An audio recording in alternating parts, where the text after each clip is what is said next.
Hello out there. We're absolutely not ready to be here, but we're here. We're on the air. Good morning, everybody. Happy Friday. Happy May 31st. 5:31. Daniel, good morning. Johnny, good morning. Bitcoin changes everything, aka Bodie. Good morning. Let's get the zaps running here. Let's make sure we got the right title on the zap machine. Over in zap.stream, Letha is there. Letha's always the first to comment over on zap.stream. Hopefully we have a few more folks over in zap.stream today after we converted a few. Yesterday, I think there was 3 or 4 people who joined the zap.stream from YouTube yesterday. So zap.stream is a go. Johnny says, Crypto Heathen was on Rug Pull Radio last night. That's interesting. I've never listened to Rug Pull Radio before, but it's a Bitcoin show, I believe, correct? Maybe I'll have to check that out today. Ninju. Whoa. Good morning. Adam. 444. Good numbers. Good morning. Sir Humano. Good morning. Okay, it's Friday. We'll cut the bullshit for a sec here. As everybody knows, this is Friday. This is the live Q&A. This is our favorite day of the week. This is the 21st edition of Bitcoin Q&A. 21 on 5/31. I don't know. If you believe in numbers, if you believe in that kind of stuff, I don't even know what you'd call it. Patterns, or I don't know. I'm not going to try to go too far outside of my zone today. A little bit tired. Got home at just before midnight last night. Probably didn't get to bed till about 1-ish or later.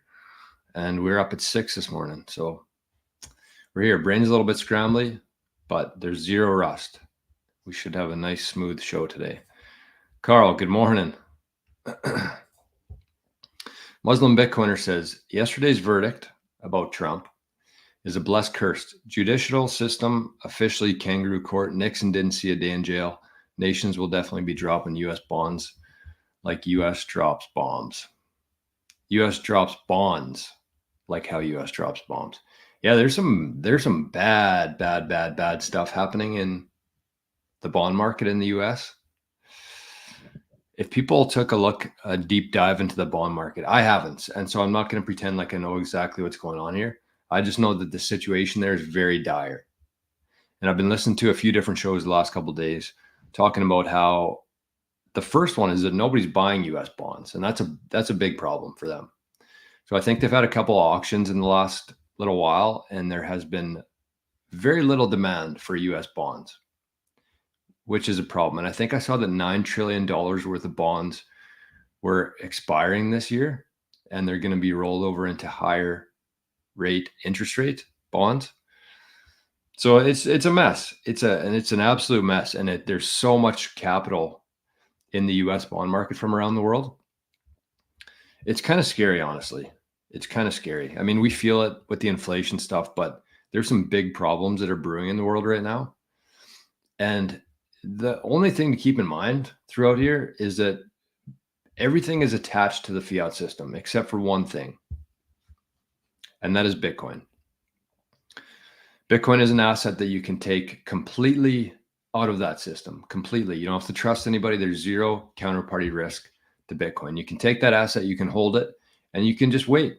You can wait for Bitcoin to do its thing. You keep, obviously, some cash in terms of what you need to live off of, but there's something that's going to happen here. And I mean, I don't like making any sort of predictions or being a doomer in any way, but it's an election year. It's June tomorrow, which means that there's 6 months before the election or less. And historically, there's been some major event happen in the world every 4 years in line with the US election. Vegan Bitcoiner is also in The Zap.stream says, I am a convert. So I see a bunch of people on the YouTube today. The challenge for today, and there was a bunch of people who jumped on this yesterday and they got rewarded with some sats. But the challenge for you today is make your way over from YouTube into Zap.stream. It's just a much better experience. As I'm sure Letha, vegan Bitcoiner, who's there 2 days in a row now, so they must enjoy it. It's something that you try and you never go back. I refuse to watch like Rabbit Hole Recap and Citadel Dispatch now on YouTube because Zap.stream is just so much more enjoyable from an audience perspective. Being in the chat, you can share links, you can share pictures, you can zap other people in there. It's just a better place. BTC Nostr Newbie 1. Hello, fellow Bitcoiner. Good morning. Glad you could be joining us this morning. But in terms of Trump, it's one of those things like, I don't know how many charges. He was found guilty on all of them. The whole thing is an absolute sham from head to toe. And so I'm not going to waste much time thinking about it, talking about it, anything. There's going to be nothing that comes from it. I think it's going to wake a lot of people up to the fact that stuff like this is obviously political and there's really nothing wrong that happened there at all. It's just a political persecution. And the other thing too is this is going to open up a lot of new doors in terms of other presidents, because up until this point, I don't know U.S. politics, and so like I said, I'm not going to pretend that I do. But this is going to open the gates to be able to do the same thing to any ex-president of the United States, and that's a big deal. That's a big deal. They've been coming after Trump for 7 years now. And they haven't found a sniff on him. I mean, you could say that he's guilty of whatever the hell they charged him with, but the real crimes were by the Obamas, the Clintons, the Bushes, and their time will come. The gates are open now. The precedent has been set, and I'm a believer, and I don't really care if people will agree with this or not, but I'm a believer that this whole thing is happening by design, including Trump's arrest or whatever the hell they're charging him with now. Lock Sky, good morning. Sir Humano says, great show. Know it days ago. From a couple days ago, maybe? Became one of my favorites. Which one was that? Which one was that one? Neil says, can Canadians buy MicroStrategy stock? It's leveraged to Bitcoin. Yeah, I have some MicroStrategy stock. I was talking about the other day, and there's actually quite a few comments over on YouTube on that video about MicroStrategy. I just think that what MicroStrategy is doing in terms of leveraging fiat and buying Bitcoin and growing the company, as the equity grows, as the company becomes more valuable, he keeps taking on more debt, and he's getting very low interest rates on his debt, and he's just buying Bitcoin, and he's going to form other companies within MicroStrategy that generate more Bitcoin. And so I think that if you do have capital in the old system and you're looking to have it exposed to Bitcoin, I think that MicroStrategy stock is the best one. Better than the ETFs, I think, but don't take my advice. So just as a reminder here for the folks who might be new to the channel, every week we do a Bitcoin Q&A live on the channel here. This is the 21st edition. And so I have some comments here that I want to talk about, some discussions. Oh, felt the sneeze coming on there. My allergies have been really, really, really bad lately. So I got a couple things to discuss, a couple questions to answer.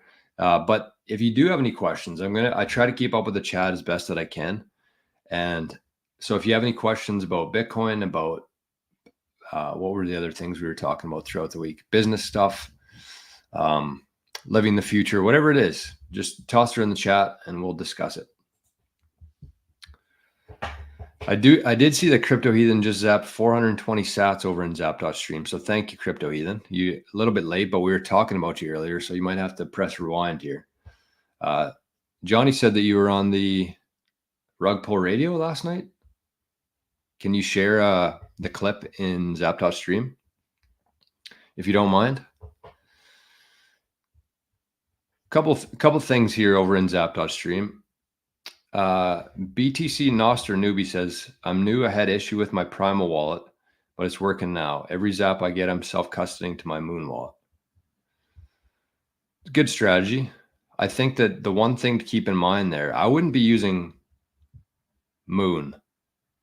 I'm assuming you're not overly familiar with the different wallets and their capabilities and stuff, but I would not be using Moon for that.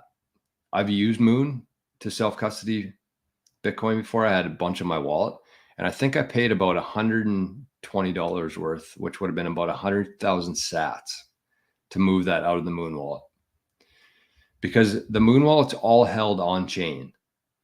And so every time, unless you're moving it out in Lightning, you're going to get charged a lot of fees for moving that one if you ever want to move it or spend it. So I would not be using Moon to do that personally. So what else? What else is over here? Crypto Heathen says he wasn't on the radio. So that is officially fake news. That's a good example of verifying things before you say them on air. I don't know who said that. Johnny said that. Crypto Heathen, you were on Rug Pull Radio last night. Maybe they were just talking about him. I don't know. Anyways, we usually start the show with some metrics. Didn't have time to do that today, but we'll quickly check on the mempool here and just see what's going on, because I don't know myself. So this is a selfish thing in a way. See what's going on over here. So fees back up a little bit. We're currently at block height 845,909, which means that 845,909 blocks, Bitcoin blocks, have been mined since the very first one back in 2009. The sats per VByte today, the fees if you're transacting on the layer one, and this is something you need to pay attention to if you're using a wallet like the Moon wallet and accumulating a bunch of UTXOs, you have to pay pretty close attention to the fees. So that I'd say they're average right now. I wouldn't be moving Bitcoin today if I didn't have to. We can maybe, I mean, that's kind of my own little gauge of the network, but we'll also take a look at the official gauge from Bull Bitcoin. So this is feemultiple.bullbitcoin.com. Yeah, so they're average high right now. This, just pay attention to the last 365, the last year. The last 30 days isn't much of an indicator because it's too recent. There could be many things that happen, but use the last 365 days there, and it says that the fees are average to high. So I wouldn't be moving Bitcoin today unless I had to. On layer one, anytime you're moving it on Lightning or Liquid or eCash, you're not really affected by the fees. Oh, sorry, Johnny, I missed a few things here from you. He said they showed a clip that Jason Lowry retweeted a post. He wasn't doing an interview with Crypto Heathen.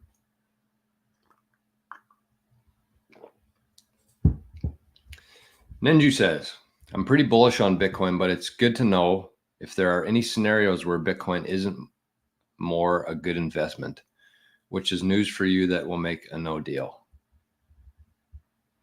In terms of like, what am I worried about in Bitcoin? Is there any bad news for Bitcoin? There's really not. And that's the crazy thing about Bitcoin, is that there's really no bad news for Bitcoin. If you have a full understanding of Bitcoin and you run through every single scenario of what could happen, there are some things. They're a little bit more out of our control, though, I think, in terms of Bitcoin. But for the most part, anything that happens, any news, is always good for Bitcoin. And everything will continue to fall in price compared to Bitcoin because it's the only asset on Earth that's scarce and has a fixed supply. A fixed supply. That's the key there. So you could do whatever you want to it. And if you understand how the Bitcoin network proof of work consensus works, as they were talking about on Rabbit Hole Recap yesterday, there's really no way for bad actors to overtake Bitcoin. It's different from proof of stake, where if you had 30% of Ethereum staked, then you have 30% of the votes on how that, and that's why the Ethereum protocol has changed so much, because they have the ability to influence, like a small group of people within Ethereum have the ability to vote and influence the changes on there. Whereas with Bitcoin, it's basically whoever's running a node, that's who gets to vote. It has nothing to do with Bitcoin ownership. So I think people with a narrow understanding of Bitcoin think about all the things that can go wrong in it. But to me, always be bullish. There's no bad news for Bitcoin. Everything is good for Bitcoin.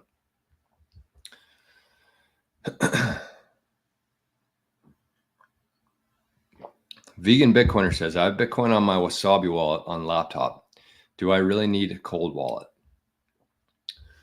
The thing I would say about that is keep between hot and cold wallets. Keep any amount that you're comfortable losing on a hot wallet. And if you're keeping it on a wallet like Phoenix, I'm not sure about Wasabi. I've never used Wasabi before. But in terms of like your 90% stack, you want to keep whatever Bitcoin you have now, you want to keep 90% of that forever through anything. You never want to spend that. That's something you can leverage it maybe in the future, use it as collateral, but you never want to spend that 90% of Bitcoin. And that's the stuff that you should be taking off of the devices, off of your laptops, off of your phones, and putting into cold storage like a cold card or a Jade or whatever. Passport, I think, is another good one. But take it off the internet. Any amount on Phoenix is hot. It's all online. It's not real Bitcoin until you have it on layer 1. And the beauty of being in Bitcoin at this stage is that a very small percentage of people, of the population, are actually going to have their own UTXO on layer 1. So that's what I would say to that, is that you should consider getting a cold wallet, a cold card, if you have your Bitcoin on your laptop. Hey, Noah's over in the chat, zap.stream. Made it onto zap.stream. There you go. Silver Fox says, how do I connect my Phoenix wallet to zap.stream? I'm not sure that you can. I think that you have to have a browser extension to use with zap.stream. And that's what I would use for zap.stream. Just use get Alby. Get the Alby wallet. And then from there, it's actually, you can send it through Lightning from Alby, Lightning to your Phoenix wallet. Let's say that you every day you could send it from your Alby wallet to your Phoenix wallet, but I don't think you can connect it directly to Phoenix wallet. So you pay a bit of fees for that, but probably worth it, I would say. Sorry for my English. I'm a little rusty. That's okay. I only know English. So anybody who knows more than one language, I have a lot of respect for. Although at the same time, I don't think it's something that I would be wasting my time with right now. In terms of learning a new language, I think that was kind of a trend for a while, is that you want to learn as many languages as possible. We just have so much technology now that you can pretty much translate within seconds. And I know it's difficult if you're traveling to a country and you're trying to have a conversation with somebody, but to me, it's just not really worth the time anymore to learn a new language. With the tools and the translation stuff we have available now, the AI, it's pretty seamless for the most part. And I'm sure at one point here, depending on where this channel goes in the future, I'll probably be translating this into different languages as well.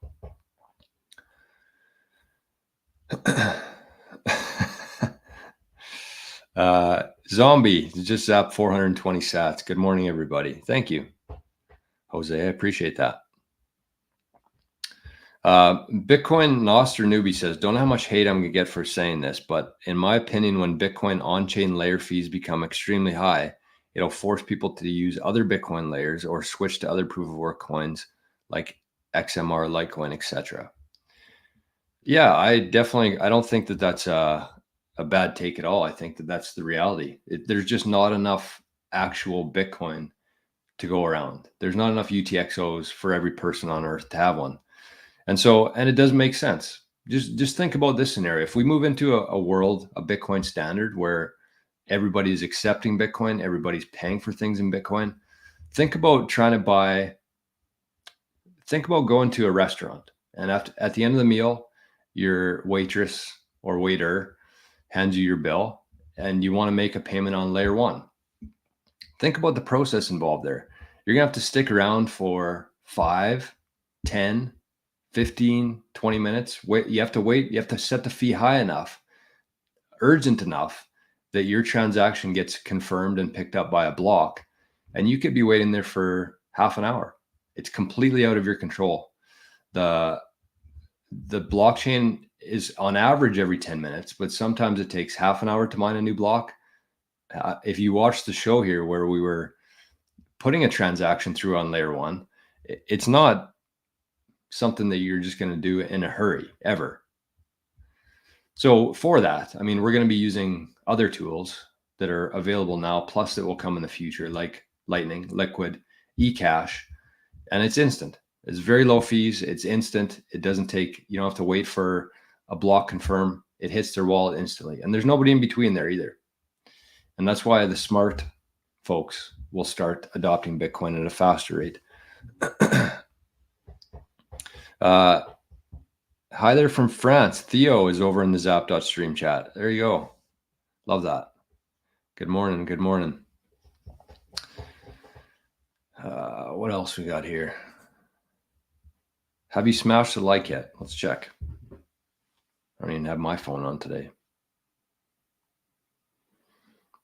So if you're new to this show today, if this is the first time watching the daily Bitcoin journey, it's not usually like this. There's usually a bit more of a structure to the show.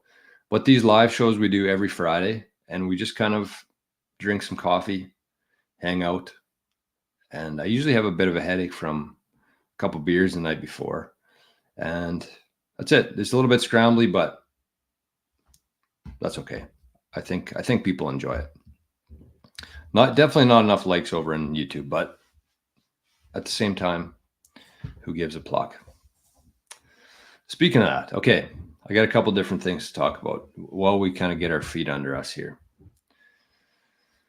So let me read a comment after I just said the word pluck. Let me read a comment here from somebody that they left on the channel yesterday. And this is a bit of a dilemma for me. And I'm interested to see what other people here think about this. I'm obviously not going to, put all my reliance on the audience here to tell me what to do. But at the same time, I think it's an interesting thing to talk about. Okay, where is this? This is from Frank Duke. And there's a lot of comments on here that I see that are clearly just like people bored or want some attention or whatever it is. Here, let me take this off so I don't confuse people.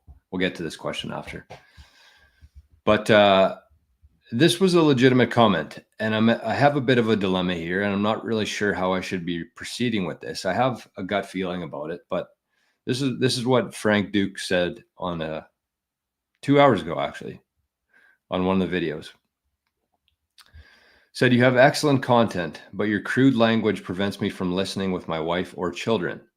I've listened to Earl Nightingale, Paul Harvey, Zig Ziglar, and other great motivational speakers from the past for years, and I've never ever heard one of them utter crude cuss or swear words. You're new to YouTube and want to grow your channel, and you are unwittingly alienating a group of conservative Christian watchers, myself included. If I have limited time and have a choice of channels to watch, I will always choose one that I know the creator does not allow profanities. I know that foul language has permeated all aspects of our society, and that is a small part of the reason why this once great nation is in such horrible condition." Like I said, I'm not crapping on the comment. I'm even watching my swearing now after seeing that. I get it. I definitely understand where they're coming from there. It's hard for me. He said that I want to grow my channel and I want to get in front of more people, which I do. But at the same time, I think the reason why this channel has grown like it has in the last 6 months. I mean, in the last 30 days alone, this channel has over 850 new subscribers. And so to me, I think the reason for that is just because I'm not being anybody that I'm not. And the only way that I can show up and do these shows every day without reading a script is just by talking without really any filter on it. And so I apologize. I think that I wish there was a way that I could have bleeps on here or something along those lines. I just can't. I can't see it. And the one thing I thought of it is that I could maybe put some sort of disclaimer after the video ends and that there's swear words in this one, but I don't know. Like, that's a tough one for me. I do appreciate the concern, the feedback, and all that kind of stuff. I've been getting a lot of feedback on the channel lately. Somebody said I post way too many clips, but they really enjoy them. So I was like, okay, well, the cool thing about the internet is that if you don't like something, you can just keep scrolling. But I do understand the people who are actually wanting to learn and enjoying the channel, and they can't because of the language.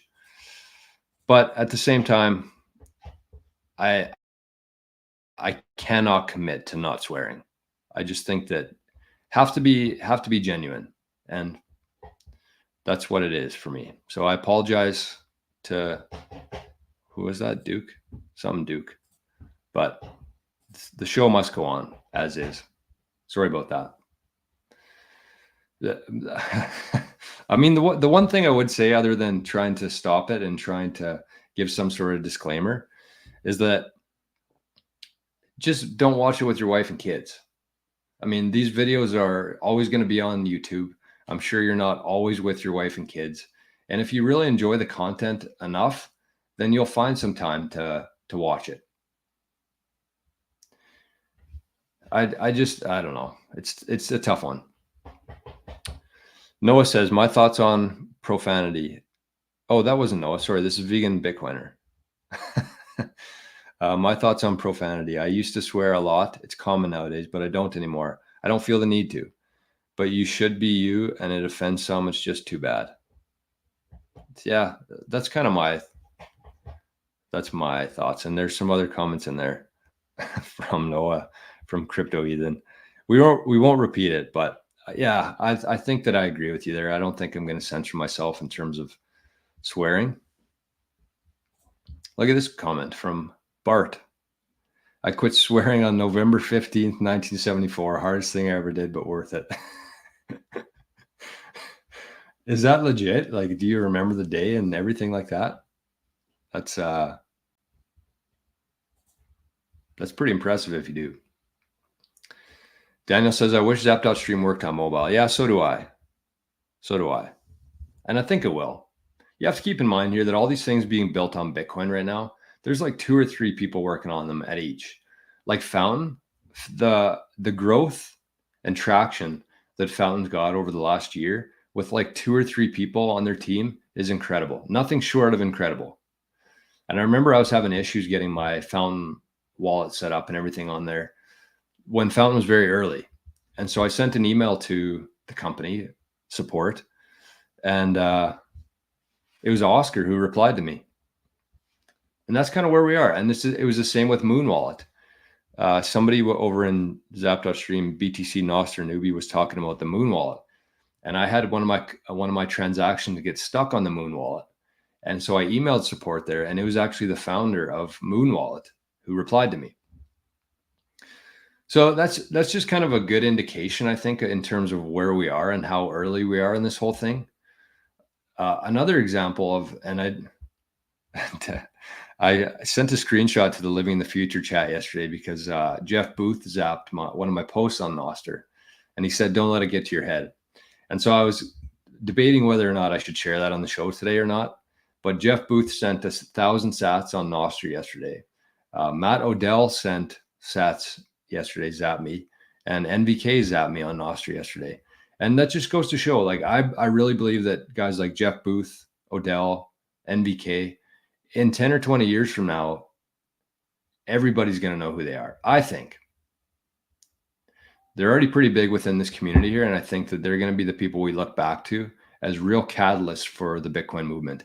And the only place you're going to be able to find stuff like that is on applications like Zap.stream, on Fountain, on Nostr. Where else could you interact with people like that? Not only interact, but they send you Bitcoin for posting. That is pretty cool to me. And so everything's so early. I'm sure that the Zap.stream crew will have a mobile version eventually, but we're just not there yet. Just need some patience. Washed with whiskey. What did I miss here? Yeah, I mean, there's lots of comments in here. Sorry, I can't keep up to everything today. I might need to hire a chat moderator here. I missed this too. Bart, hey from Utah. I lived in Georgia and Alabama, so I can speak Southern too. Morning, Bart. Good to see you.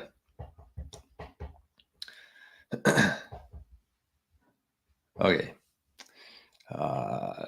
Bodie over in Zap.stream says, Jor, I'm also a follower of Jesus. It's hard for me also to bridle my tongue, so I get it. I don't usually put it on for my wife and kids. Your content is appreciated, and thank you for understanding about how language affects people. Yeah, I mean, to me, like, I have different opinions on swearing and cussing and even, you know, Christianity and that stuff. And I'm not going to get religious on the show. The thing that I think holds a lot of people back from going down that road to Christianity is just the strict rules. Like, if I want to say the F word, I'm not going to say it now because I don't need to say it just like to say it. But I just don't see why that offends anybody. It's just a word. It doesn't have like any real negative connotation to it. It's just a word. And it's part of my vocabulary. And so I unfortunately say it a lot, but I don't mean anything bad by it. I just don't see how that could be considered something negative. And I think that there's a few, I do believe that people should follow something and have something that we can believe in. That's why Bitcoin works so well, is because there's a set of rules that everybody agrees to. It's totally voluntary and people can follow that if they want to. But I just think that there's certain parts of that that I don't necessarily agree with. And I don't think that should push people away from it.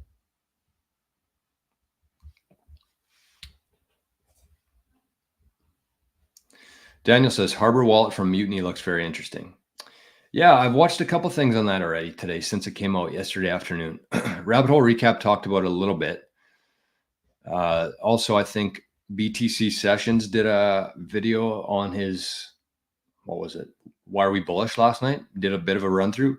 I'm not technical enough. I don't think it's ready for like the average person to start using it. But from what I understand of the Harbor Wallet is that it's very promising. It's a desktop client or a desktop wallet with a very strong focus on privacy. So I'm not going to say anything more on it because I haven't used it. But if you have some time today, and if you're a little bit more technical than myself, then you can check that out, Harbor Wallet. Winner says, who wants to send me some Bitcoin today? Well, here's the thing about that, Winner 33, is that we talked about this yesterday on the show. One of the universal or the laws of the universe that nobody can ever escape is that the rewards that you receive in life are directly correlated with the value that you give to other people. So by simply asking for people to send you Bitcoin, I wouldn't bank on that. You have to add value. Your rewards in life that you receive are directly correlated to the value that you provide to others in life. And Bitcoin's part of that. So if you want some Bitcoin, I would say get onto Nostr and start adding value to people's lives. Make them laugh. Teach them something that you know that other people might not know. Just post pictures, post stuff going on in your life, relatable content on Nostr, and people will send you Bitcoin. Jeff Booth sent me 1,000 sats yesterday for some post that I came up with in 10 seconds. But here's what I didn't do. I didn't send Jeff a message asking him to send me Bitcoin.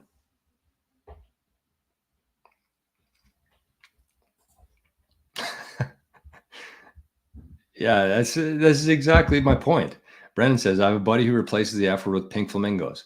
You know what he means when he says pink flamingos. So is it a swear? That's what I mean. Like, there are swear words that have a very negative connotation out there. It really depends how you use it. What context is it in? And I think that we've got to a point in society where we've kind of thrown that whole thing out the window. Any sort of context around anything, people just get so easily offended and triggered nowadays. They don't consider the actual meaning and intent there. Rick says, I don't swear, but I don't care if anybody else does. You do you. There you go. Okay, and maybe on this note, we're 35 minutes into the show today. This show always gets out of control, but that's why I love it, actually. I love the chaos. But the quote for today's show, and this is what I wanted to start with 30 minutes ago, but I saw that, I think Elon actually tweeted this yesterday, and I was checking out the Bitcoin news this morning. By the way, no Bitcoin news this morning. Unfortunately, this is like the first morning in history of the daily Bitcoin journey. We don't have any Bitcoin news. But the one thing I did want to say is that they're doing a live show on Twitter today, Bitcoin News, and it's called Upgrading Bitcoin Privacy Using Silent Payments. So that's today. They do a couple shows every week live on Twitter. And so consider checking that out. It's at 10:30 a.m. today. Upgrading Bitcoin Privacy Using Silent Payments. But the quote today, this is from Elon, or this is a meme that Elon shared yesterday. And it says, I am cringe, but I am free. And I thought about that. I saw it first and I was like, what does that mean, Elon? But then I thought about it. And I think that a couple things on it. The first thing is that we've kind of moved into the world in the last 4 or 5 years where there's a lot of people doing things like this channel online. And this never happened 10 years ago. There was nothing like a content creator 10 years ago. This is all new stuff. And we're kind of still going through the transition where if anybody out there, how can I word this? People who actually go down that road now, the average person considers it to be cringe. So the quote is, I'm cringe, but I'm free. So myself included, when I would see other people that I knew online doing videos, talking about stuff online, I did think that it was pretty cringe. And the only reason I thought that it was cringe is because it was we just weren't used to it. And I think a lot of people in life, the average person out there, they have issues with things that are out of their normal.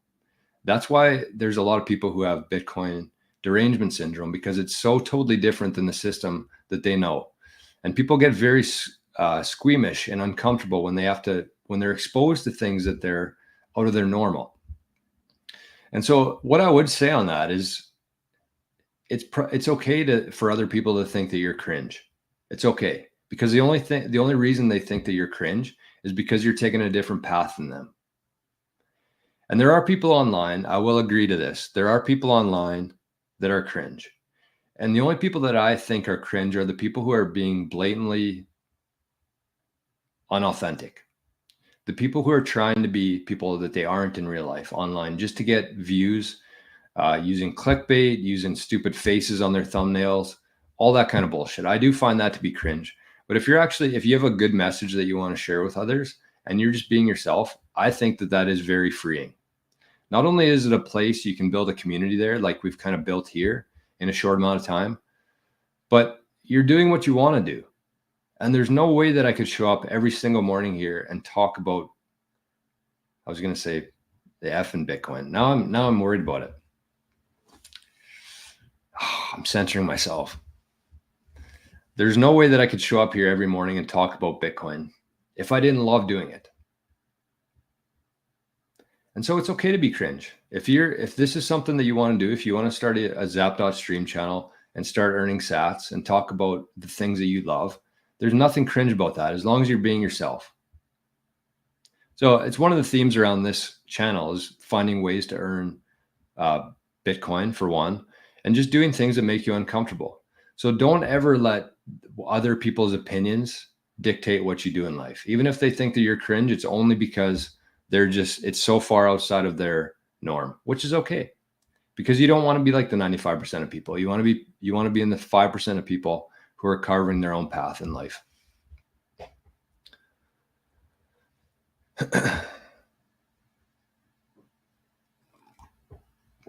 Sorry, I have a bad habit of just leaving comments up on the screen that I'm not talking about. Mowing for sats, let's go. Bitcoiner is a group that asks all its members to not trust each other critically, think, and verify. Correct. Okay. Yeah. Muslim Bitcoiner says, then there's groups of people that take that quote to the extreme and make a rainbow month out of it. That is true. That is true. Hasib, this is a really good comment because I love this, and I don't think enough people talk about this. But Hasib says, America will become a cash economy with the help of Bitcoin. Yes. Everybody's so worried about the fact that Bitcoin's so transparent and you can see things on layer one, but there are already things being built that go around that. There's privacy tools that are built and will continue to be built that give you privacy. And if you look at Bitcoin at its truest form on the Bitcoin white paper, people who watch the show have heard me say this 1,000 times, but that's okay. The very title of the Bitcoin white paper, what does it say? A peer-to-peer electronic cash. Cash. And it's easy to hear that, but if you actually put it into practice, one example that I have is that when I was explaining this whole concept of Bitcoin and the cash aspect of it, hairdressers get it. They love cash. They love cash because the government in the last 10 years has come out and really cracked down on waitresses, hairdressers, the people who make tips for a living. They've started to tax that in a very aggressive way. And so hairdressers understand cash, the value of cash, because when somebody gets their haircut and they hand them a $20 bill, they don't have to pay any tax on that. Nobody knows that they took that $20 bill from me. There's no way for anybody else to track that. I get my haircut, I hand them a $20 bill. Nobody else knows about that. There's nobody in between that transaction.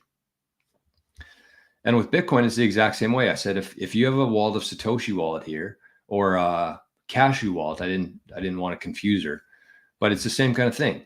If I have Bitcoin on my wallet and I send it to your wallet in exchange for this haircut, there's nobody else that knows about that transaction except me and you. And that's the cash part about Bitcoin. And I think a lot of people miss that. A lot of people are missing that, even Bitcoiners.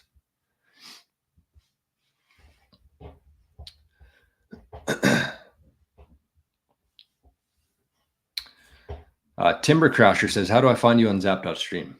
Very easily. Two options. Number one, you just type into your browser, zap.stream. And I should show up at the top there somewhere, although they changed it the last little while. So maybe the better route might be type in bitcoinjourney.ca, bitcoinjourney.ca/stream. And we set up a direct link there that takes you from wherever you are to the zap.stream feed. And let me know if that works for you. Zombie says, yes, cash. Bitcoin is cash, even if you can't easily buy a coffee with it in the year 2024.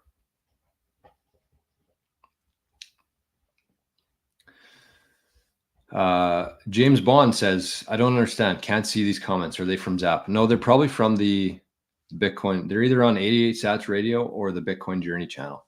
I stream both every day to both channels, which is probably stupid, but whatever.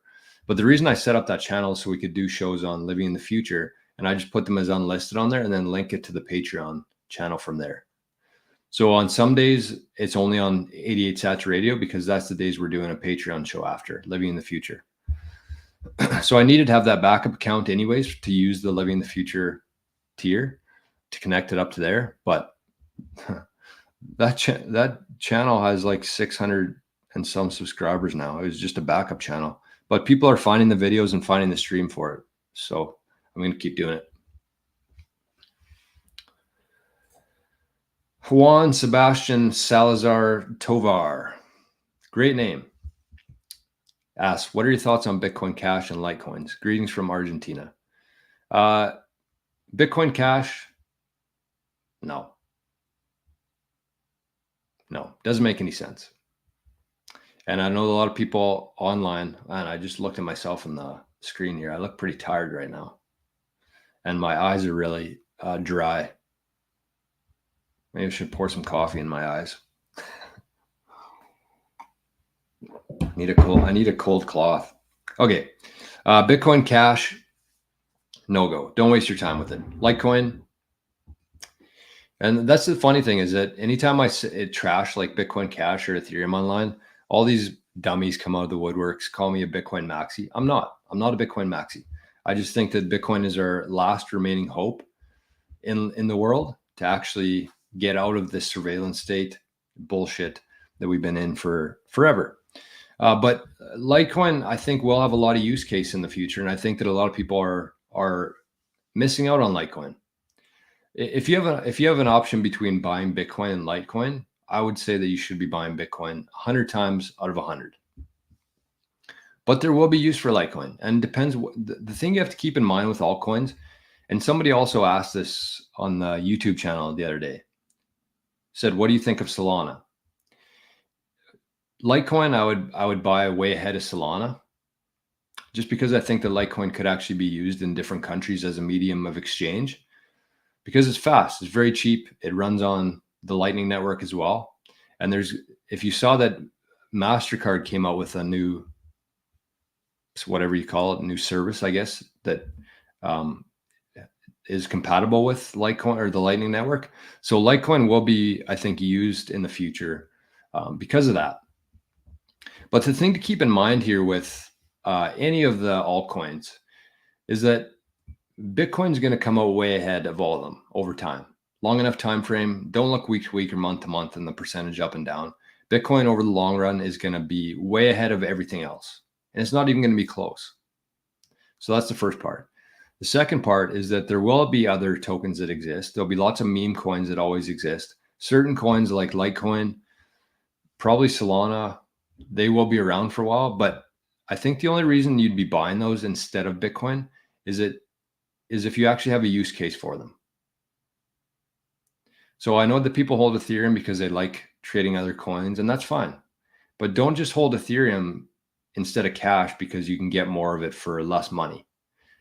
If you actually have a use case for the tokens, then I have no issues with people using them. There's going to be forever, people are going to be using altcoins forever.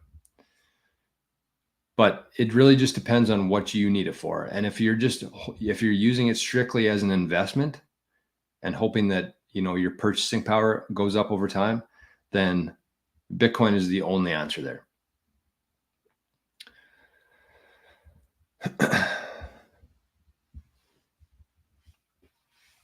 Bitcoin is the only answer there. AJ says, what would you say to someone who buys only altcoins because, I just said it there. What would you say to somebody who buys only altcoins because Bitcoin is too expensive? Then they don't understand Bitcoin. They don't understand Bitcoin. Because in a couple of years, what's going to happen here is that we're actually going to move from a Bitcoin standard onto a SAT standard. And when that happens, when Bitcoin becomes expensive enough where we can't even put a value on it anymore. Because when it gets high enough, if you think about this, let's say that Bitcoin gets to $3.5 million eventually in terms of fiat.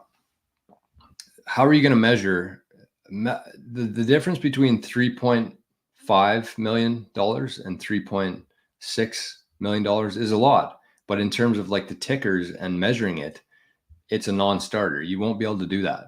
And so we're actually, once the price gets high enough, we're actually going to fall to everybody's going to be valuing sats, not Bitcoin anymore. Nobody's going to know what a Bitcoin's worth. Only Bitcoiners will. But we're going to move on to a sat standard where it's going to be like 10 cents for a sat. No. Yeah, 10 cents for a sat. And then 50 cents for a sat. And then $1 for a sat. So the people who are buying altcoins because Bitcoin's too expensive just simply don't understand what's happening here. And then it's going to be $1 is equal to 1 sat. And then it's going to be $10 equals 1 sat. I don't know, there's going to be people in the comments if people watch this. Somebody left a comment the other day on the channel saying, if one sat equals $1, then the price of Bitcoin is $100 million. They left a comment there telling me as if I didn't know that. Like, yeah, it sounds crazy right now because of where we are, but it also probably sounded crazy that when Bitcoin was $5, that it would be $70,000 one day. But if you have an understanding of Bitcoin and where this whole thing's going and how the rest of the world is on a fiat standard, Bitcoin has no top because fiat has no bottom. BTC Nostr newbie says 99% of crypto needs to die, in my honest opinion. I mean, they don't though. They don't. There could be a billion altcoins. It doesn't matter. It has no impact on Bitcoin other than people will just take a little bit longer to get to Bitcoin, and they'll have to go through some painful lessons on that path to get to Bitcoin. And Zombie says, owning one Bitcoin is like owning 1 square mile of land. Nobody prices land in square miles because the price would be way too high. Exactly. And that, if you've been watching the show for a while, that's one thing that I've said. And kind of going along the lines of the moving from a Bitcoin standard to a SAT standard is that the exact same thing happened with land. You can easily compare Bitcoin to land because they're the kind of the exact same thing in a lot of ways. It's the closest thing we have to Bitcoin is land. And so when people came over here hundreds of years ago over to North America, the first people who showed up here, they got land for pretty much nothing, because at the time there was a ton of land, there was a ton of supply, and there was no demand because nobody else was over here. So there was a very high supply and a very low demand for it. So you could get, they called it a township. That's what the first measurement of land was, a township. You could get a township of land for like $1 when you first came over here because the supply was high. There was a ton of land and nobody was over here. But slowly, as more and more people started showing up, the supply went down and the demand went up. So over time, as more and more people started showing up here, the price of land increased because the demand increased and the supply shrunk because it's a fixed asset. And the exact same thing is going to happen with Bitcoin. And so in the early days there, they didn't have acres of land. They didn't have lots. It was just a township. That's what the measurement was. But then as more and more people came, similar how more and more people are showing up to Bitcoin here, they went from a township to a section, to a half section, to a quarter section, to an acre, to a lot. That happened over time. When the first people came over here, they weren't measuring out lots. They didn't even know what a lot was. Maybe they did from the old country, but it's the exact same thing, and the same thing is going to happen with Bitcoin. Yeah, Bodhi says the supply went down and the demand went up, and they began subdividing it. And the exact same thing is going to happen with Bitcoin. We're going to subdivide it from Bitcoin to sats, to microsats, to minuscule sats. I don't know. I haven't came up with the further names yet. Working on it.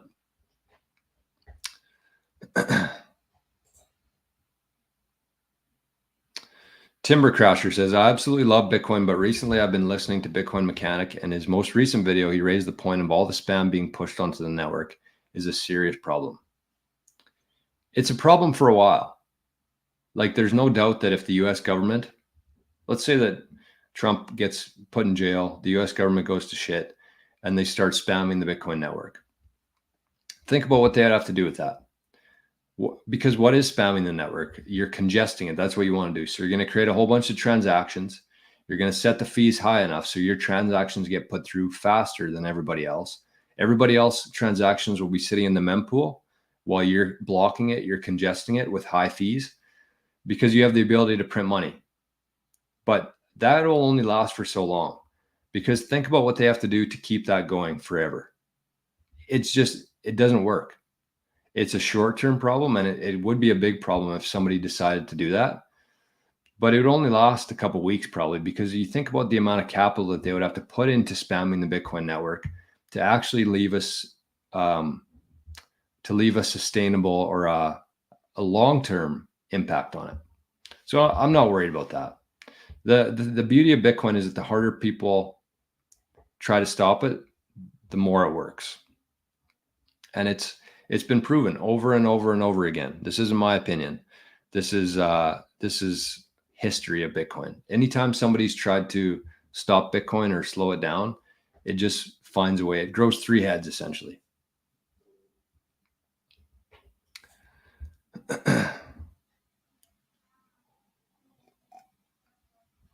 Sir Humano says, my only problem with daily use is the low anonymity. I can't say that word. And no, being anonymous. Don't try to give me that word on a Friday morning. That takes me to XMR, only shitcoin I can swallow. No, you don't need that. You don't need XMR. Just find the right tools within Bitcoin. They already exist. There's Liquid. There is eCash. eCash is very private. Probably more private than XMR because it uses blind signature. So you send Bitcoin or eCash into the wallet, you send it out the other side. When that happens, you're anonymous. The only problem right now is that you can't do it with significant amounts yet. I wouldn't, because it's very early. Everything's still being tested, and it just doesn't make sense to be using a high amount of Bitcoin on there to do that. But it'll evolve. It'll evolve. This is a good question from Juan. How far do you think we are from deconvertibility? 1 sat equals $1. I think we're a ways away, but I also think we're a lot closer than people think. The world, $315 trillion. What is that? $315 trillion. That's the amount of debt that we have in the old system. There's no way to recover. They're doing everything that they can. The US is actually, what's the US doing in Japan right now? They're basically swapping currencies. The US is providing Japan with US dollars so they don't sell their bonds, the US bonds in Japan. Because if Japan started selling off the US bonds, because Japan's in a world of hurt right now. And if Japan started selling off the US bonds, that's a massive problem for the world. And so basically what the US is doing is they're just sending them US dollars in exchange for the yen, so they don't have to sell their bonds. They're putting all of these different little patches. It's like a boat. It's just essentially what's happening right now in the world is the Titanic is going down. The old system is going down, and they're putting up, like, you know, that, what's the seal? That infomercial, the seal, where he patches the boat and it stops the water from going into the boat. That's essentially what they're doing. Flex seal, that's what it is. They're doing that all over the Titanic right now. They're putting up as many different patches as they can on the ship, but it's going down. There's way too much water on it already. It's way too heavy. It's just a matter of time before it sinks. And so when that happens, it's inevitable. Everything from that system is going to fall into Bitcoin because nothing else has value.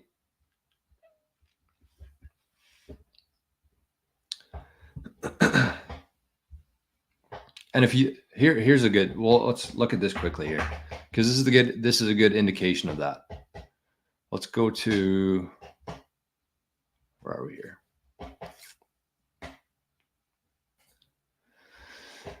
Let's go to the time chain calendar. So this is a perfect example of this right now. How far are we from 1 sat equals $1? We're closer than you think, because if you look at here, this is, oh, I'm not even on.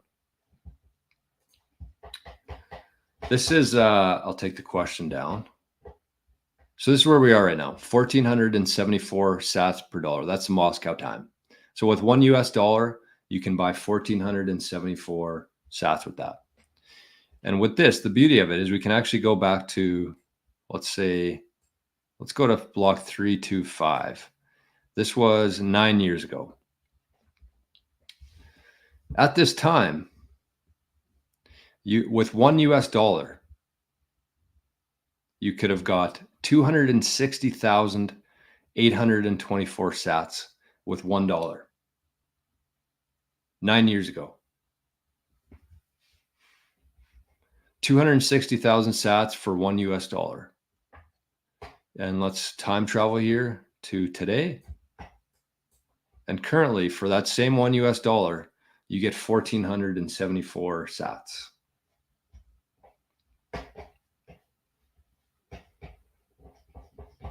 And you also have to consider there, that less than 1% of people own Bitcoin. On the S-curve adoption, we're in the flat stage still. So that movement there from 260,000 sats Moscow time to 1400 sats. That's just like a very small group of people. Wall Street's here now, which changed everything in Bitcoin going forward. But we're so far from being done here. It'll never end. It's just it's going to go on forever. And that's the beauty of Bitcoin. So third, the eyes bleed. That's how I feel right now. Is this me in the chat? I feel like my eyes are bleeding right now. Just allergies. I have really bad allergies, and they get pretty bad in the springtime. And believe it or not, I'm actually allergic to dogs. So if you've been tuning into the show, we just got a puppy about 2 months ago now, February 29th, 3 months ago. And so I'm allergic to him, but he's more than worth it. He's more than worth the cost of dry eyes.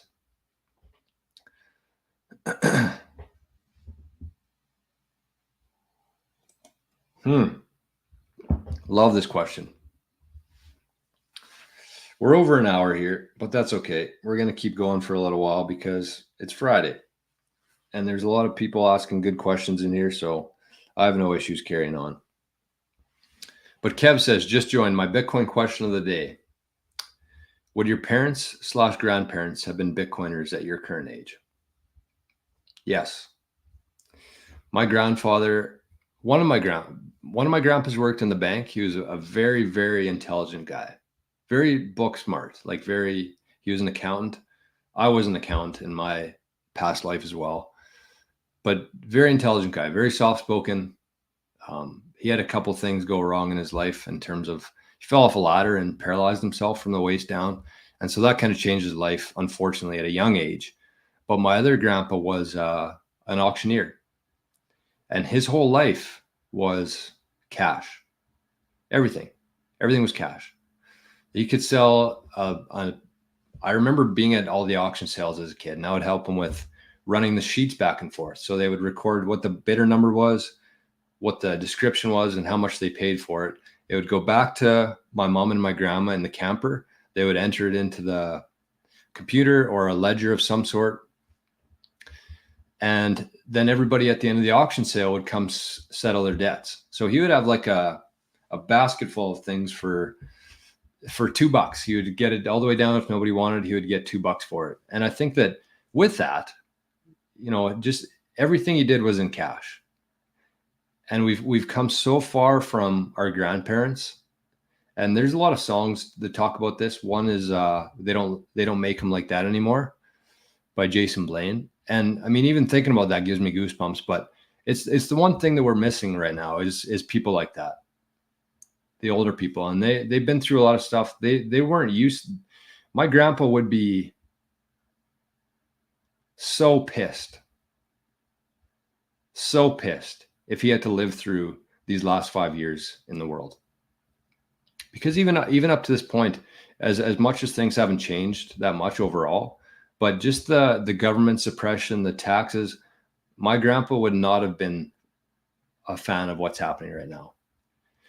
And we need more people like that. People are too,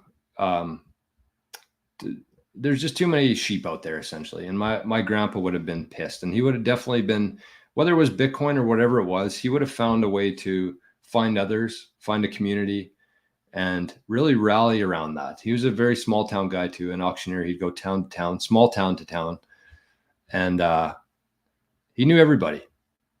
And I think that there's a lot of things that we miss about that generation that I hope we can get back here. And I actually thought about doing a show in the future talking about that in terms of what we can do to get back to that.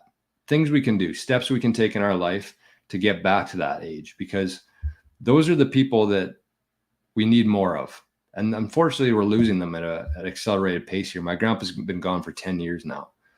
But that was the generation that knew what was going on. And there's just so much that we can learn from them. And they were very like proof of work people. They didn't look for shortcuts. They trusted it was handshakes and cash. And I think that that's what the Bitcoin community is all about, in my opinion. Okay. No, Dad, speaking of that, Dad's calling me right now. Sorry, Dad. I'll have to call you back in a couple minutes. Okay, well, we're an hour 5 into the show today. My eyes are really dry. I keep pointing at them. I keep pointing them out, which probably makes it worse. But I didn't get through any of the questions that I had on here. But that's okay. Let me just take a quick scan if there's anything that I wanted to talk about here. I want to give a couple shout outs here. The first one was Ronan. And a couple of these are just comments, and I'll just read them and maybe talk about them if we have some time. But Ronan says, hard truth. Most people do not understand money, and even fewer understand Bitcoin. Only once you choose to invest your time to understand this new technology, you will see that it is not only the most logical choice, but it is the only choice. Kind of going along with what we've been talking about the last couple minutes. This is another good comment here, and I wanted to talk about this one because Baccarat says, I'm surrounded by people who don't listen when I talk to them about Bitcoin for years. And so it is cool to watch your channel and someone else as pumped about Bitcoin as I am. And the one thing I did want to say about that's a good comment. And I know for a fact that a lot of people are going through that exact same problem. I've been through it before. Bitcoin can be a very lonely place. And I've been going back and forth between what I wanted to do with the Living in the Future channel. And I've decided, because the whole thing there was that we had the first initial crew there. There's 44 people in there. We started a group chat. You would not believe the stuff that happens in that group chat. It's amazing. It is. It's my favorite part of the day to open up the group chat, see Bitcoiners talking back and forth. I'm completely just not withdrawn from it. I contribute where I can, but it's all happening without me there. And so I just think that it's such a good thing that we have to try to replicate that. And so what I'm actually going to do is I'm going to open up a second group chat. I just didn't want the first one to get full of too many people in there and it just get too chaotic. So what I'm going to do is I'm actually going to set up a tier, secondary tier for that. Set up a new group chat for Bitcoiners who want to converse, share resources, share ideas, really just help each other through this whole thing. That's what it's doing. And so I'm going to have that available soon. But if you are interested, if you're somebody who that sounds like something you would want to be part of, then sign up and I'll figure out what to do with it. I'm still going to set up the secondary tier, but in the meantime, you can go there right now, go to in the description below, go to Living in the Future, sign up for 7 days there, get you added into a group chat. You can be like the founding member of that group chat. And the price is actually going to be higher when I set up the new tier. That's just how it is. And I apologize for that, but that's how it is. I said from the last tier that the people who are here early are going to be rewarded for that. And I meant it. And so I'm going to set up a new tier probably this weekend or early next week. It's going to be a little bit more. It's going to have the same benefits. Secondary group chat. We're going to have some people from the existing one and myself in there. But it's going to be a little bit more money. We just have to have that filter there. Otherwise, it's going to be completely full of spam. And honestly, I have no issue charging for that. None. Because the amount of work, time, and energy I put into this, it's not something that I just wake up and do. Like, there's a lot of work that's gone into this. And if you compare it to other things, I think about this all the time. I went through the school system, college, university, took my CPA, and I was charging people, or the company that I worked for was charging people about $200 per hour for my time. Just by going through the system and doing the right things, passing some tests, all of a sudden I was $200 an hour worth of value to people. And I just think that if you compare that to like what I'm doing here, it's night and day. And so I have no issues charging people for this. I think that it's a necessary thing. And it's demand. There's people who are already in there who are getting a ton of value from it. That's the key there, getting a ton of value from it. And so I'm going to set up another one. So if that sounds interesting to you, then sign up today. You can still get access to the cheaper one. But on the weekend, I'm going to set up another tier and we're going to set up a new group chat going forward because it is important. It's important. not only to be able to share resources, ideas, grow together, but also your Bitcoin network. The bigger your network within Bitcoin, the faster you can leave the fiat system, because ideally here, the end goal is that you have Bitcoin, it continues to go up in purchasing power, and you can start spending that Bitcoin that you have, but you have to have people within your network who are willing to accept that. And so the bigger your Bitcoin network is, and this is just a small part of it, but the bigger it is, the faster you can leave the fiat system. So as Jason says, you get the tier price you deserve. So that's what I'm offering you today, is that if you sign up for the Living the Future tier today, it's $5 a month. $5 a month. I paid $4.50, I think, for a coffee yesterday. That wasn't even that good. So is it worth it to you? It depends what you want to do. It's probably not for everybody, but I think people, including Jason, can attest to the fact that it's a pretty good place. And we're going to just keep replicating it. There's a very long-term vision here for the whole thing, and it's just going to be people within the community who help push that forward.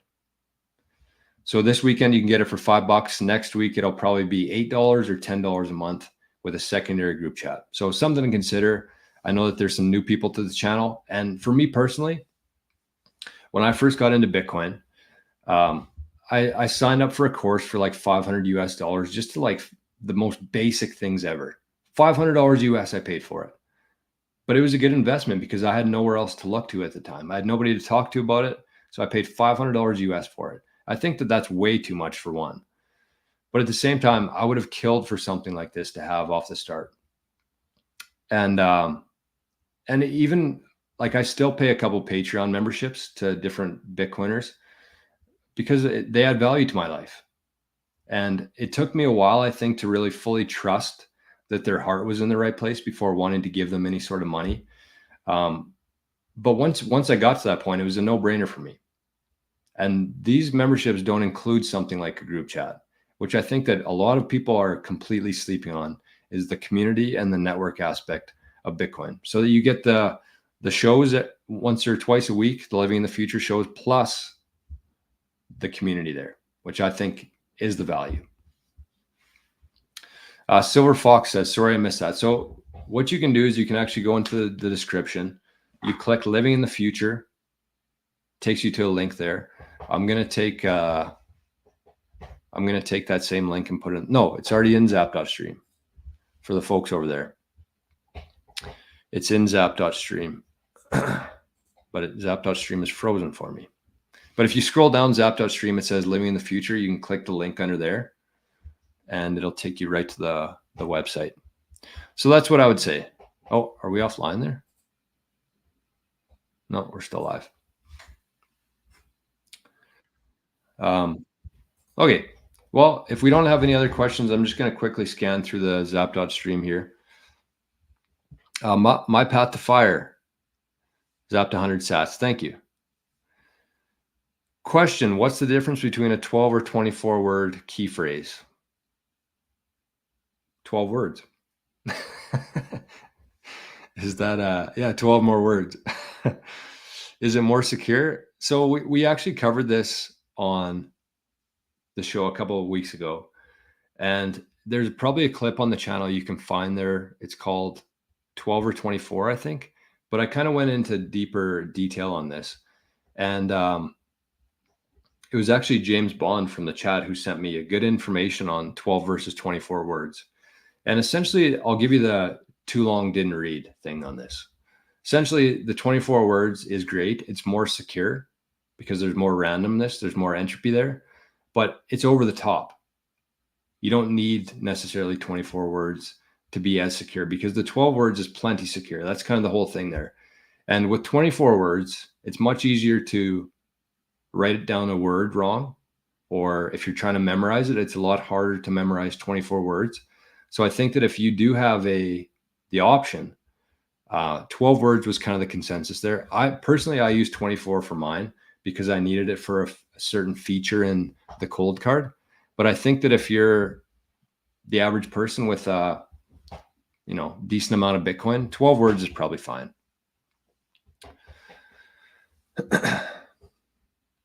Plunger says, true Canadian to apologize for something that is justified. I think that he's talking about me apologizing for having to charge for this. I mean, that's the thing too. It's like, do this every day, show up.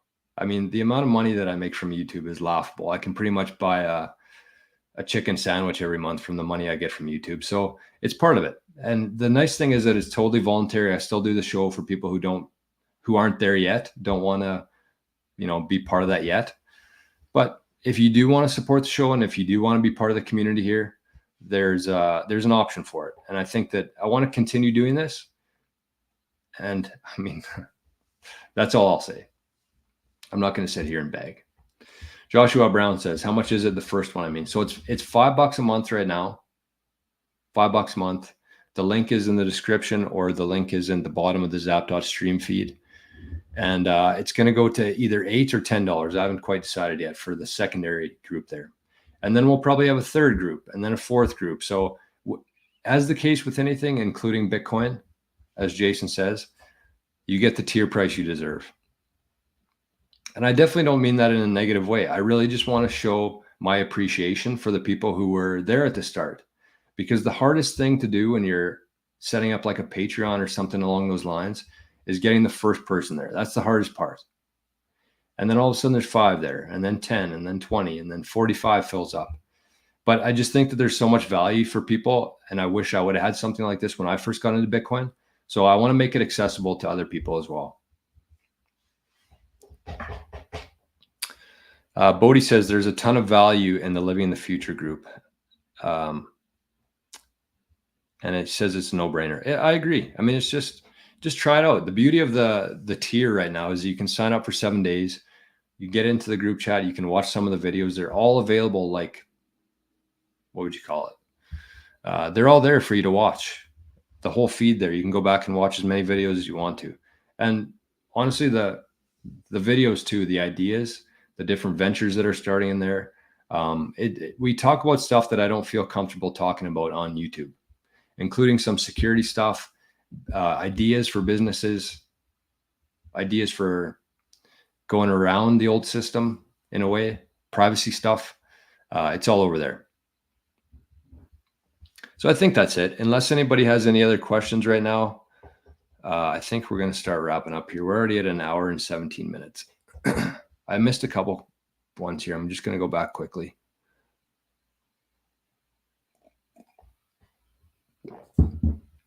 Timber Crasher says, I feel it's really bad that everyone opts into pool mining, but obviously you want to get paid. It's a hard choice to make when solo mining is practically impossible, but it was meant to be decentralized. That was one thing that I wanted to talk about today was the BitAxe. There was a really cool video I saw on the BitAxe. So maybe that's your challenge for this weekend, if you want to. Everything on this channel, everything in Bitcoin, everything in Living in the Future is totally voluntary. But the one thing you could look into this weekend, if you're somebody who's trying to explore different parts about Bitcoin, is the BitAxe. It's a miner that anybody can set up at their house for a very low energy cost. You don't need a special plugin in the wall for that. And you can just plug it in and start mining Bitcoin. It's very reasonably priced. It helps decentralize the Bitcoin network. And it's a no-brainer. It's something that I'm going to be picking up here. It's kind of my first step into mining. I eventually want to get into the S21s or S19s, whatever they're at now, and start doing that out here. But I think the BitAxe is a very good first step just to see what it's all about. But he says that you should be, especially with the BitAxe, I would definitely lean towards the solo mining. I don't even know if you can hook up to a pool mine with the BitAxe, but the pool mining essentially means that you're hooking up to a pool, all of your hash rate, all of your energy is going into that pool, and all of that energy is putting into mining a block together. So you're pooling your energy, you're pooling your hash rate, and your odds of solving the next block go up. But you only get, depending on how the payout structure is, but you only get a percentage of the share that you have in that pool. It's very small. And for a lot of people, it doesn't really make sense to keep up with energy costs. But with solo mining, you hook up your Bitcoin mining machine, your BitAxe, you solo mine, and if you hit that block, you're going to earn 3 Bitcoin. You don't earn anything else along the way, but if you happen to hit that block, you earn 3 Bitcoin. So it's more like a lottery ticket than anything else. But I think that if I were to hook up a Bidax, I would definitely be going the, what is it, solo mining route. Microdose just zapped 21 sats over in the Zap stream. Thank you. As much as I would love to continue, I think we could probably do a whole day of this, of questions and answers. I just love this stuff. This is what it's all about for me. But I think it's about time to wrap things up. Should I feel like I had one more thing to talk about here. Where is it? Let me just quickly go over here. Oh, this was a question. So if anybody's thinking about traveling with Bitcoin, if you're thinking about taking your hardware device on a plane or to a different country, I posted a short clip of a video, and there was probably about 10 or 15 comments on there of people sharing their experience with traveling with a hardware device. So if that's interesting to you, go back through the channel, find the video. It's called Traveling with Bitcoin, and look at the comments on there. I think it's either on 88 Sats Radio or the Bitcoin Journey, one of the two. Sorry, it's kind of confusing that we have two channels here, but whatever. But the question was, once you do the recovery, do you still need to know your PIN from your old hardware wallet? So this is asking, like, if you were to, you write down you have a cold card, let's say, you set up your PIN, you write down your 12 or 24 words, something happens to your cold card, but you still have your 24 words. When you go to restore that into a new wallet, into a new device, do you need the PIN code? And I don't think so. I think the PIN code only gives access to your device because you're not entering your 12 or 24 words every time you access your device. So the PIN code is just essentially to keep other people out of that device. But in order to restore it, if let's say you forget your PIN, but you write down your 12 words, that's okay. The device might be shot, but you can always restore those 12 words into a different device and set up a new PIN for it. The PIN code is not related to the backup phrase. If you use a passphrase, though, that creates a totally different wallet. You do need the passphrase for it. And I would, if you're somebody who has a significant amount of Bitcoin, I would strongly consider setting up a passphrase with it and keeping it separate from your 12 words. But don't ever forget that passphrase, because if you forget the passphrase, all of your Bitcoin's gone. You're going to become part of the 17% and growing lost Bitcoin out there. Okay, well, let's wrap things up here. I don't see any more questions in the chat. I got to phone my dad back, see what he's up to. He's playing golf all weekend. He's in a tournament there. So it's probably not too pressing, but we'll call him back. So good show today. Thanks everybody once again for showing up in these chats. I think that it's the best part about these shows is the live chat. And I love these live Q&As. This is the 21st edition of it. We'll be doing it again on Friday. The one thing you could do here is that if something comes up throughout the week that you want to talk about on the show, you can either send a boost on Fountain, you can leave a comment on a YouTube video, or you can send me an email and we'll pick it up next Friday. Outside of that, I see that Joshua has signed up for the Living the Future tier.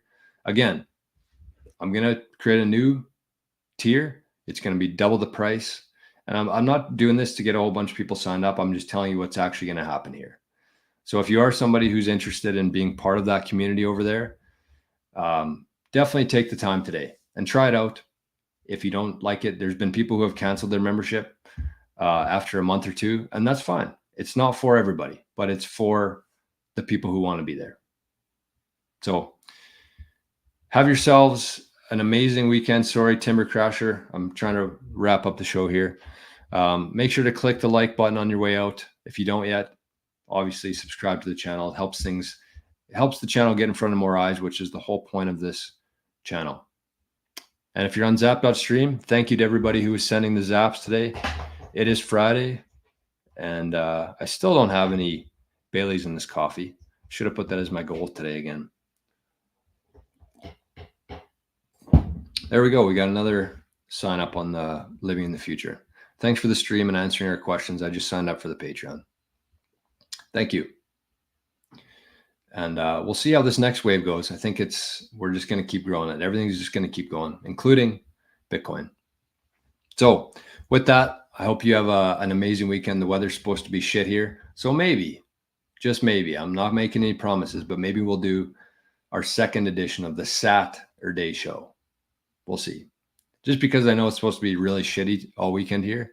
And when it's shitty, we stay inside.